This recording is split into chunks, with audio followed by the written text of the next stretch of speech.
ನೋಡಿ ಫ್ರೆಂಡ್ಸ್, ಹಂಗೆ 1 kg ಕೆಂಪಕ್ಕಿ ತೊಗೊಂಡ್ಬಂದಿದ್ದೀನಿ. ನನ್ನ ಮಗಳು ಕೆಂಪಕ್ಕಿ ಬೇಕು ಅನ್ನ 1 kg ಕೆಂಪಕ್ಕಿ ತೊಗೊಂಡ್ಬಂದೆ. 1 kg ಪಾಸ್ತಾ ತೊಗೊಂಡ್ಬಂದಿದ್ದೀನಿ.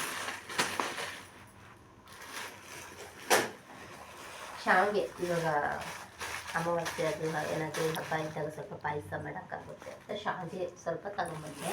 ಹೆಚ್ಕೊಳಕ್ಕೆ ಎಣ್ಣೆ ಮಾಡೋಕ್ಕೆ.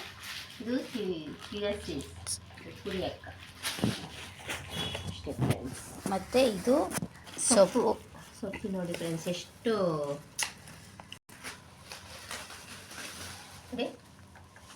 ಚೆನ್ನಾಗಿದೆ.